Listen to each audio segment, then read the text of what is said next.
Beyond Blinn and Bluebell, blue skies and lush landscape dots Washington County.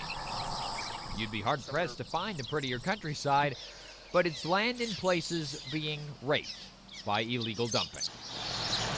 County officials anywhere will tell you that the problem of illegal dumping is growing, and so protecting the nature around places like the Brazos River is becoming increasingly difficult.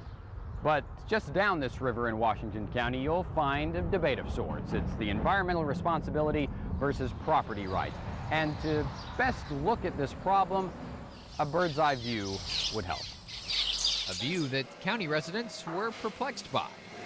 Oh my God, that is awful. Kind of makes you wonder what's with all the tires in the place. There's the environmental ramifications. That's uncalled for. No. That's going into the river. It's up there close to the top.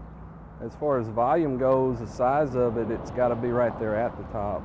The top of the list of dump sites. Estimates have at least 5,000 tires strewn across this northern county property on the Brazos, if not 10 to 15,000.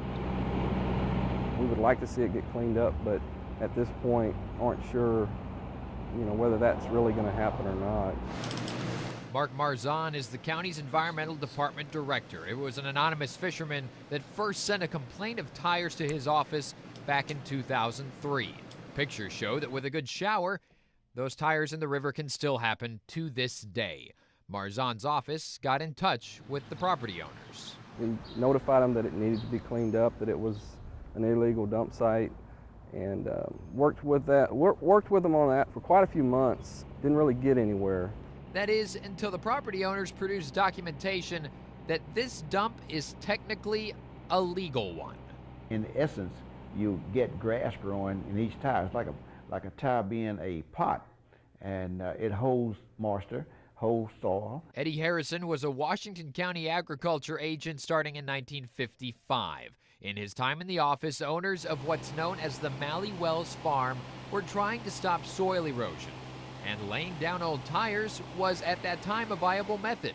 So Harrison and the Department of Agriculture signed off on it. Harrison says people in those days weren't too concerned about things like rains washing old tire rubber off the roadways and into the river. It didn't concern anybody that those damages was done. So consequently, it didn't concern the people at that time about using them for erosion. But today, it's different. If they were to come to you and say, I have a problem, would tires be the solution? No, it would not. It would not. For the record, we went to the property in question, but found its gates locked. But we were able to speak with Sharon Marshall, the man who lives on the property occasionally. He declined a taped interview, but said the tires were there before he was. He hasn't added to them, he says, and he doesn't have the funds to pick them up and put down a suitable erosion solution. Washington County's attorney has advised no response, so the tires will stay.